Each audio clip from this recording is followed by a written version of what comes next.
الأنبياء والمرسلين وعلى آله وأصحابه أجمعين أما بعد فأعوذ بالله من الشيطان الرجيم بسم الله الرحمن الرحيم سورہ آل عمران کی تلاوت آج مکمل ہوئی ہے۔ کل سورہ بقرہ پر گفتگو ہوئی تھی اور سورۃ البقرہ کے حوالے سے میں نے بتایا تھا کہ اس کا امپورٹنس کیا ہے۔ سورۃ البقرہ اور سورۃ آل عمران دونوں میں آپس میں بڑا گہرا تعلق ہے، اسی لیے نبی کریم صلی اللہ تعالی علیہ وسلم نے ارشاد فرمایا دونوں صورتوں کے بارے میں کہ الزہراوتان، یعنی یہ دونوں روشنی دینے والی چیز ہے، ہدایت دینے والی چیز ہے۔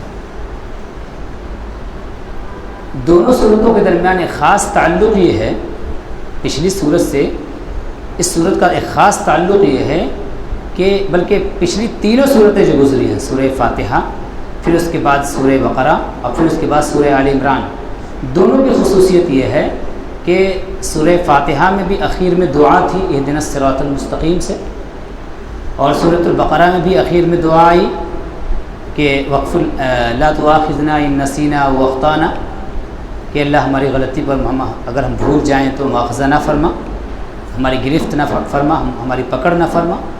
اور سورہ آل عمران کے آخر میں بھی دعا آئی ہے کہ ربنا فاغفر لنا ذنوبنا وکفر عنا سیئاتنا وتوفنا مع الابرار، کہ اللہ ہمارے گناہوں کو بخش دے، ہماری برائیوں کو مٹا دے اور ہمیں نیکوں کے ساتھ وفات عطا فرما، یعنی ہمارا حشر نیکوں کے ساتھ ہو، نیکوں کے ساتھ ہم کو نیکوں کا قرب ہم کو حاصل ہو اور نیکوں کی صفت پر ہمارا انتقال ہو، اس دنیا سے جب جائیں تو ہم اللہ کی عبادت کرتے ہوئے، اس کی بندگی کرتے ہوئے جائیں۔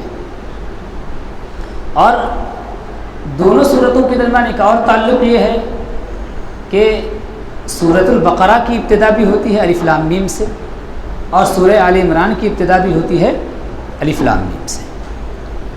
یہ جو پوری صورت ہے نا، اس پوری صورت کا جو مین ٹارگٹ ہے، جو ہدف ہے، گول یہ ہے کہ مومنوں کو اس بات کی دعوت دی جا رہی ہے کہ وہ حق پر ہر حال میں جمے رہیں۔ یہ پوری صورت کا ایک اوور آل میسج ہے، اس لیے کہ جس طرح سورۃ البقرہ مدنی ہے ویسے ہی سورہ آل عمران بھی مدنی ہے۔ پھر سے ایک بار ذہن میں تازہ کر لیجیے گا کہ مدنی کا معنی کیا ہوتا ہے، یعنی جو ہجرت کے بعد جو صورتیں اتری ہیں وہ مدنی کہلاتی ہیں، اور جو ہجرت سے پہلے اتری ہیں وہ مکی کہلاتی ہیں۔ تو جس طرح سورۃ البقرہ مدنی ہے ویسے سورہ آل عمران بھی مدنی ہے۔ اور مدینے میں ایک سوسائٹی تیار ہو رہی ہے، ایک مسلم سوسائٹی، ایک مسلم معاشرہ، اسلامی معاشرہ، اور اس معاشرے میں خود مدینے کے اندر جیوز ہیں اور اس کے علاوہ کیا ہیں، نصارہ کرسچنز ہیں اطراف میں۔ تو گویا مسلمانوں کے ساتھ وہاں پر دو قومیں ساتھ میں ہیں، جیوز اور کرسچنز۔ تو اس صورت کے اندر خاص طور سے ان کے ساتھ آپ کو بحث کیسے کرنا ہے اور بحث کے طریقے کو بتایا گیا ہے، اور اس بات کی دعوت دی گئی ہے کہ آپ حق پر جمے رہیے اور حق پر جمے رہتے ہوئے دوسروں کے ساتھ بحث و مباحثہ کیجیے اور ان کو دین کی دعوت دیجیے۔ چنانچہ آپ دیکھیے، اچھا تیسری چیز، ایک اور بات کہ اس صورت کو، پوری صورت کو کیا کہا گیا، سورہ آل عمران۔ سورہ آل عمران، آل عمران، آل عمران کا مطلب کیا ہوا؟ آل کہتے ہیں اولاد کو، تو اس میں ان کی بیوی مراد ہے، آل سے مراد ہے وہ بیوی۔ اور حضرت عمران کی بیٹی کون ہوئی؟ حضرت مریم، ٹھیک ہے، حضرت مریم۔ تو گویا حضرت عمران کی بیوی سے یہ صورت منسوب ہے، اور اشارتاً حضرت مریم سے بھی گویا یہ صورت منسوب ہو گئی۔ تو گویا اس صورت کے اندر دو ویمن کریکٹر کو لوگوں کے سامنے پیش کیا گیا ہے، ٹھیک ہے۔ ظاہر سی بات ہے کہ ان دونوں پرسنالٹی میں کچھ خوبی رہی ہوگی، تبھی تو اللہ تبارک و تعالیٰ نے ان کے نام سے پوری صورت منسوب کر دی۔ آپ دیکھیے کہ حضرت حالانکہ ان کے شوہر حضرت عمران وہ خود بھی نیک انسان تھے، لیکن اللہ نے ان کے نام سے صورت منسوب نہیں کی ہے، آل عمران کا، عمران نہیں کہا ہے، سورہ آل عمران، عمران نہیں کہا۔ تو سورہ آل عمران کہہ کر کے یہ اشارہ دیا جا رہا ہے کہ گویا ان کے اندر کچھ خاص بات تھی۔ خاص بات کیا تھی کہ حضرت عمران کی جو زوجہ ہیں وہ حق پر قائم ایک خاتون تھی، اور انہوں نے یہ چاہا کہ ان کو جو اللہ تبارک و تعالیٰ نعمت اولاد کی شکل میں عطا فرمائے، اس اولاد کو وہ اللہ کے دین کے لیے وقف کر دیں، اللہ کے دین کے لیے وقف کر دیں۔ یہ ان کی خواہش تھی، ایک مخلص نیت تھی، خالص نیت تھی۔ اس لیے انہوں نے کیا کہا کہ مولا محررن، یہ آزاد ہے، جو اولاد ہوگی وہ آزاد ہے، فتقبل منی، مولا اسے مجھے میری طرف سے قبول فرما لے، تو میری دعاؤں کو سننے والا اور علم رکھنے والا ہے۔ اس کے بعد ہوا کیا کہ جب ان کے ہاں ولادت ہوئی تو ولادت ہوئی بیٹی کی شکل میں، یعنی حضرت مریم کی ولادت ہوئی۔ وہ توقع کر رہی تھی کہ بیٹا ہوگا تو اس کو جو ہے خدمت کے لیے وقف کر دیں گے، لیکن کبھی کبھی نا انسان چاہتا کچھ ہے اور ہوتا کچھ ہے، اس کے باوجود جو اللہ چاہتا ہے وہ زیادہ بہتر ہوتا ہے۔ چنانچہ اللہ تبارک و تعالیٰ نے حضرت عمران کی زوجہ کو ایک لڑکی کی شکل میں ایسی اولاد عطا کی کہ جس کی کوکھ سے، جن کے شکم سے حضرت عیسیٰ جیسے نبی پیدا ہوئے، اور خود ایسی نیک خاتون کہ ان کے نام سے پوری سورت قرآن کریم میں اتری، اور ان کے کیریکٹر کو قرآن کریم میں ڈیفرنٹ مقام پہ جو ہے پیش کیا گیا کہ مریم کون ہے۔ وہ گویا عورتوں کے لیے ایک آئیڈیل پرسنالٹی کے طور پر حضرت مریم کی شخصیت کو پیش کیا گیا ہے کہ کیسے انہوں نے، اصل میں سوسائٹی ہماری بگڑتی کیسے ہے، اس میں کرپشن کیسے آتا ہے، خاص طور سے عورتوں میں کرپشن کیسے آتا ہے۔ جب عورتوں کی پاک دامنی بگڑتی ہے تو سوسائٹی ہماری جو ہے وہ بگڑتی ہے۔ اللہ تبارک و تعالیٰ نے حضرت مریم کے کریکٹر کو یہاں پیش کیا ہے خاص طور سے کہ وہ کتنی نیک خاتون تھی کہ ان کی والدہ نے جب ان کو وقف کر دیا تو اس زمانے میں ہوتا یہ تھا کہ اگر کوئی ماں باپ اگر اپنے بچوں کو وقف کر دیا کرتے تھے کسی چیز کے لیے تو بالغ ہونے کے بعد ان کو اختیار ہوتا تھا کہ وہ خدمت کرتے رہیں یا اس سے الگ ہو جائیں۔ بالغ ہونے سے پہلے تک ماں باپ کے حکم کے مطابق وہ خدمت میں لگے رہیں گے۔ تو حضرت مریم چاہتی تو وہ بھی بالغہ ہونے کے بعد وہ اپنے آپ کو الگ کر سکتی تھی خدمت سے، بیت المقدس کی، لیکن انہوں نے اپنے آپ کو خدمت سے الگ نہیں کیا بلکہ اللہ تبارک و تعالیٰ کے راستے میں اپنے آپ کو لگائے رکھا۔ پھر دیکھیے جب انہوں نے اپنے آپ کو اللہ کی ذات کے لیے وقف کر دیا تو دیکھیے اللہ تبارک و تعالیٰ نے ہر نعمت ان کو عطا کر دی۔ کیسے؟ انسان خاص طور سے حضرت مریم کے کریکٹر میں دیکھیے انہوں نے شادی نہیں کی، ہے نا۔ شادی کرنے کا مقصد کیا ہوتا ہے؟ شادی کرنے کا دو مقصد ہوتا ہے بنیادی طور پر، ایک محبت بھری زندگی گزارنا اور دوسرا اولاد کی نعمت سے سرفراز ہونا۔ حضرت مریم کو اللہ تبارک و تعالیٰ نے جب انہوں نے اپنے آپ کو اللہ کے لیے وقف کر دیا تو دونوں نعمتیں عطا فرما دی بغیر شادی کے۔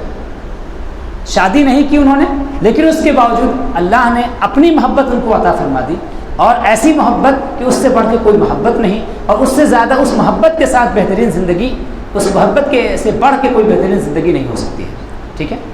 اور اللہ تبارک و تعالیٰ نے جو شادی کا جو دوسرا مقصد ہوتا ہے اولاد، وہ نعمت بھی اللہ تبارک و تعالیٰ نے ان کو جب انہوں نے اپنے آپ کو اللہ کے لیے وقف کر دیا تو اللہ تبارک و تعالیٰ نے بطور معجزہ حضرت عیسیٰ علیہ السلام کی ولادت ان کے شکم سے ہوئی بغیر باپ کے، کہ حضرت جبریل امین آئے، پھونک کے چلے گئے اور اس سے حمل ہو گیا، اور پھر اللہ تبارک و تعالیٰ نے اپنی قدرت کی نشانی بھی کائنات کو دکھا دی کہ دیکھو میں اسباب کا محتاج نہیں ہوں، میں اسباب کا محتاج نہیں ہوں، میں نے دنیا کو اسباب سے جوڑا ضرور ہے لیکن اسباب کا محتاج میں نہیں ہوں۔ میری سنت یہ ہے کہ میں اسباب سے جوڑ کر کے کائنات کو ہم نے رکھا ہے تاکہ لوگ جب کسی چیز کو چاہیں تو اسباب تک پہنچے، ان کو وہ چیز مل جائے گی، لیکن اسباب کو ہی سب کچھ سمجھ لینا یہ بہت بڑا دھوکہ ہے۔ اس لیے جب بھی سبب کو اختیار کیجئے تو نظر آپ کی مسبب پر ہونی چاہیے جس نے سبب کو پیدا کیا ہے۔ مثال کے طور پر آپ ایک لقمہ منہ میں لے جا رہے ہیں تو یہ مت سوچیے کہ یہ بھوک مٹانے والا ہے کھانا میرا، نہیں، بھوک مٹانے والی ذات اللہ تبارک و تعالیٰ کی ہے، اس نے کھانے کو بھوک مٹانے کا ذریعہ بنایا ہے، اصل بھروسہ اللہ پہ رکھیے، ٹھیک ہے۔ تو اس بات کو جو ہے اللہ تبارک و تعالیٰ نے اس صورت میں حضرت مریم کے کریکٹر کو خاص طور سے پیش کیا۔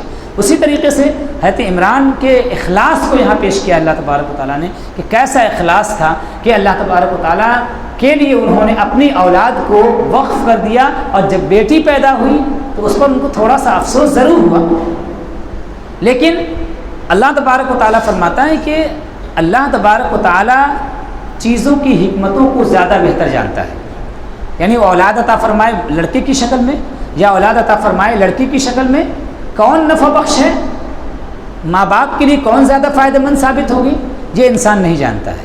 اللہ جس کو چاہتا ہے لڑکی عطا فرماتا ہے، اور جس کو چاہتا ہے اللہ لڑکا عطا فرماتا ہے۔ انسان کو اپنی طرف سے دل چھوٹا نہیں کرنا چاہیے کہ میرے گھر میں بیٹی کی ولادت ہوئی ہے تو انسان دل چھوٹا کر لے۔ کبھی کبھی بیٹیاں بیٹوں سے بڑھ کے خدمت کرتی ہیں اپنے ماں باپ کی، اور بیٹے کیا ہے ناکارہ نکل جاتے ہیں، ٹھیک ہے۔ اور کبھی کبھی ایسا بھی ہوتا ہے کہ بیٹے بہت نیک و فرما بردار ہوتے ہیں، جس سے کہ حضرت زکریا علیہ السلام کو دیکھیے کہ حضرت زکریا علیہ السلام نے اللہ تبارک و تعالیٰ سے دعا کی، ان کا بھی ذکر اس میں آیا ہے، ان کا بھی کریکٹر اس کے اندر آیا ہے کہ انہوں نے اللہ سے دعا کی کہ اللہ میرا ایک وارث مجھ کو عطا فرما، تو اللہ تبارک و تعالیٰ نے حضرت یحییٰ کی صورت میں ان کو ایک ایسی اولاد عطا فرمائی کہ جن کی مثال نہیں، اور ان کے بارے میں کہا گیا کہ اپنے والدین کے فرما بردار ہیں، سمجھے، میں یہ اپنے والدین کے جو ہیں فرما بردار ہیں، اللہ تبارک و تعالیٰ کی بارگاہ میں پسندیدہ ہیں۔ اچھا، ایک خاص چیز دیکھیے کہ حضرت زکریا علیہ السلام حالانکہ اللہ کے پیغمبر ہیں، پیغمبر ہونے کے باوجود ایک نقطے کو انہوں نے سیکھا ہے حضرت مریم سے، ایک نقطے کو سیکھا ہے انہوں نے حضرت مریم سے، سیکھا صرف ایسا نہیں کہ وہ نہیں جانتے تھے، مطلب اس نقطے کی طرف توجہ ان کی گئی ہے حضرت مریم کو دیکھنے کے بعد۔ کیسے کہ جو جس محراب میں عبادت کی جگہ میں حضرت مریم عبادت کرتی تھی، تو وہاں جب وہ آتے تو دیکھتے کہ بے موسم کے پھل، سیزن نہیں ہے لیکن سیزن کے باوجود وہ پھل موجود ہے، تو آپ پوچھتے کہ یہ کہاں سے آیا، تو فرمایا کہ من عند اللہ، اللہ تبارک و تعالیٰ کی طرف سے۔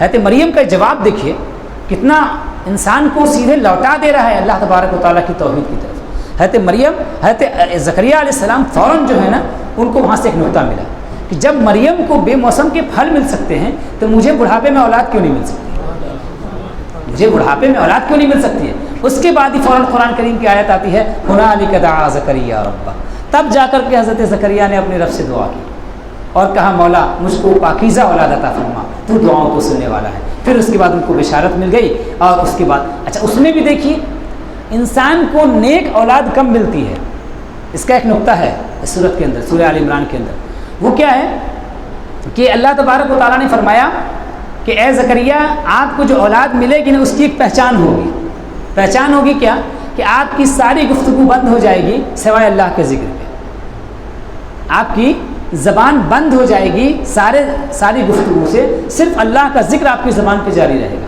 پتہ کیا چلا، اشارہ یہ ملا کہ انسان کو اولاد صالح کب ملتی ہے، جب کہ انسان کا قلب ذاکر ہو جاتا ہے، انسان کا دل ذاکر ہو جاتا ہے اللہ تبارک و تعالیٰ کے ذکر میں۔ جب ہم مشغول رہیں گے تو اللہ تبارک و تعالیٰ ہم کو صالح اولاد عطا فرمائے۔ دوسری چیز یہ ہے کہ یہ پتہ چلتا ہے کہ اللہ تبارک و تعالیٰ کا ذکر انسان کے اوپر ہر وقت واجب ہے، ہر وقت ضروری ہے کہ جس حال میں بھی وہ رہے، اگرچہ زبان گم ہو جائے لیکن قلب جو ہے وہ تو ذکر کر سکتا ہے نا، تو اللہ تبارک و تعالیٰ کے ذکر سے انسان کو غفلت کبھی بھی نہیں ہونی چاہیے، تو اس بات کا ذکر ہے۔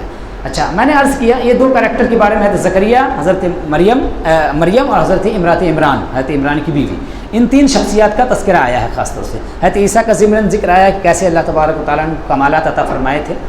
خیر، ایک چیز جو اس میں غور کرنے کی ہے کہ خاص طور سے اس صورت کے اندر عیسائیوں کا ذکر آیا ہے کہ عیسائیوں اس کا عقیدہ تھا کہ حضرت مریم کیا ہے، وہ اللہ کے بیٹے ہیں۔ اللہ تبارک و تعالیٰ نے ان کا رد کیا اور ان کو کہا کہ نہیں، آدم علیہ السلام کی تخلیق مٹی سے ہوئی ہے، عیسیٰ علیہ السلام کی بھی پیدائش جو ہے وہ پیدائش ہوئی ہے، جو اس کی جو مخلوق ہوتا ہے وہ کبھی معبود نہیں ہوا کرتا، اس کا تعلق جو الوہیت سے نہیں ہوا کرتا، معبودیت سے نہیں ہوتا ہے۔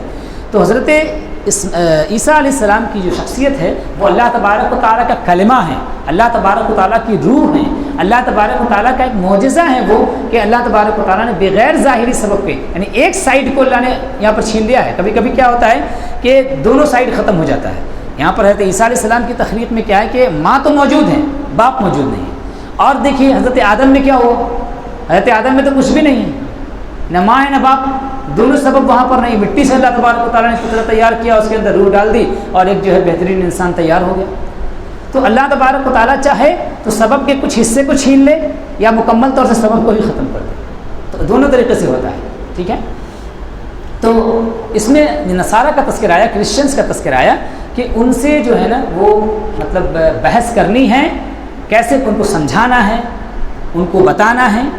اور نبی کریم صلی اللہ تعالیٰ علیہ وسلم سے ان لوگوں نے بحث کی، لیکن بحث کے باوجود وہ لوگ مطمئن نہیں ہوئے. اس کے باوجود اب ہماری ذمہ داری کیا ہے؟ اگر مطمئن نہیں ہوتے ہیں تو ہم کو حق پر قائم رہنا ہے. ٹھیک ہے. دوسری چیز یہ ہے، دوسرا میسیج اس صورت کا یہ ہے کہ اگرچہ کرسچنس اور یہودی یہ گمراہ ہیں، راستے سے بھٹکے ہوئے لوگ ہیں، لیکن اس کے باوجود اللہ نے فرمایا کہ ان کے زمانے میں، نبی پاک صلی اللہ علیہ وسلم کے زمانے میں ایسا نہیں کہ سارے عیسائی جو گمراہ ہیں اور سارے یہودی جو گمراہ ہیں، بلکہ اللہ نے فرمایا لیسوا سواء، یہ سب برابر نہیں ہے. ان میں ایک جماعت ایسی ہے جو اللہ کی کتاب کی تلاوت کرنے والی ہے اور اللہ تبارک و تعالیٰ کو یاد کرنے والی ہے. تو گویا ہمیں مومنوں کو ہونا یہ چاہیے کہ وہ ہمیشہ عدل و انصاف کا دامن تھامے رہیں. ایسا نہیں کسی کی برائی کریں تو پھر ایک لائن سے سب کی برائی کرنا شروع کر دیں، اور کسی کی تعریف کریں تو اتنی تعریف کریں کہ پھر آسمان سے قلابیں ملانے شروع کر دیں. یہ اعتدال ہاتھ میں رہنا چاہیے، اعتدال کا دامن ہاتھ سے چھوٹنا نہیں چاہیے. تو یہ جو صورت ہے، اس صورت کا خاص میسج یہی ہے. اخیر میں جا کر کے اللہ تبارک و تعالیٰ نے جنگ احد کا تذکرہ کیا ہے. جنگ احد میں کیسے مسلمانوں کو شکست ہوئی. اول مرحلے میں، پہلے مرحلے میں شکست کا سبب کیا تھا؟ حق پر جمے نہیں رہے. کیسے کہ نبی پاک صلی اللہ تعالیٰ علیہ وسلم نے جو تیر اندازوں کو لگایا تھا، ان سے کہا تھا کہ جیت ہو یا ہار آپ کو اپنی جگہ سے ہٹنا نہیں ہے. لیکن ان لوگوں نے جب دیکھا کہ مسلمانوں نے پہلے مرحلے میں جب جیت حاصل کر لی تو سوچا کہ چلو حضور کا جو حکم تھا وہ جیت کے نقطۂ نظر سے تھا، تو جیت تو حاصل ہو گئی ہے، لہٰذا انہوں نے جگہ چھوڑ دی. اس وقت حضرت خالد بن ولید مسلمان نہیں ہوئے تھے، وہ بڑے سپاہی تھے، جرنیل تھے. پیچھے سے وہ لوٹ کر کے اپنی فوج کو لے کر کے آیا اور بیک سائڈ سے انہوں نے حملہ کر دیا، اور اس حملے کی تاب جو ہے مسلمان نہ لا سکے. تو وہاں پر شکست کیوں ہوئی؟ نبی پاک صلی اللہ تعالیٰ علیہ وسلم کی بات کو قبول نہیں کیا، اس پر وہ لوگ جمے نہیں رہے. اگر جمے رہتے تو یہ واقعہ رونما نہیں ہوتا. پتہ کیا چلا کہ ہر حال میں اہل ایمان کو حق پر جمے رہنا ہے. اور اخیر میں جا کر کے اللہ تبارک و تعالیٰ نے فرمایا کہ دیکھو یہ زمین و آسمان کی جو تخلیق ہے، اس میں نشانی ہے عقل والوں کے لیے. نشانی ہے عقل والوں کے لیے. عقل مند اللہ کے نزدیک کون ہے؟ عقل مند اللہ کے نزدیک کون ہے جو بہت لمبی لمبی دلیلیں جھاڑتا ہے؟ نہیں. اللہ نے فرمایا الذین یذکرون اللہ قیاما وقعودا وعلی جنوبہم، کہ وہ لوگ جو اللہ کو یاد کرتے ہیں کھڑے ہو کر کے، بیٹھ کر کے اور لیٹ کر کے. اور فرمایا کہ جو آسمان و زمین کی کریشن میں، اس کی پیدائش میں غور و فکر کرتے ہیں اور پھر کہتے ہیں جب ان کو یہ حقیقت کھل جاتی ہے کہ اس کائنات کا کوئی خالق ہے، اتنی خوبصورت دنیا، اتنا خوبصورت آسمان بغیر کسی کریٹر کے نہیں ہو سکتا ہے. جب یہ یقین ان کو حاصل ہو جاتا ہے تو اس بات کا بھی یقین ہوتا ہے کہ اب اس کی بارگاہ میں جائیں گے تو ہمارے اعمال کے مطابق سے بدلہ بھی ملے گا، اور جب اچھا عمل ہوگا تو اچھا بدلہ ملے گا، برا میں ہوگا تو برا ملے گا. تو وہ کہتے ہیں کہ فقنا عذاب النار، مولا ہم کو جہنم کی آگ سے بچانا. اور اس کے بعد اپنے ایمان کا اعتراف کرتے ہیں. وہ کہتے ہیں کہ مولا تیرے پکارنے والے نے ایمان کی دعوت دی تو ہم ایمان لے آئے. اب ہم سے جو غلطیاں ہو جائیں، جو کوتاہیاں ہو جائیں، جو خطائیں ہو جائیں، ان خطاؤں کو تو ہماری مغفرت فرما دے، ان کو بخش دے، اس لیے کہ تو جو ہے مغفرت فرمانے والا ہے.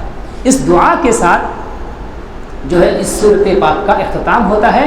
اور اخیر میں جو آخری میسج دیا گیا ہے اس میں اللہ نے فرمایا کہ ان کی دعا اللہ نے قبول کر لی.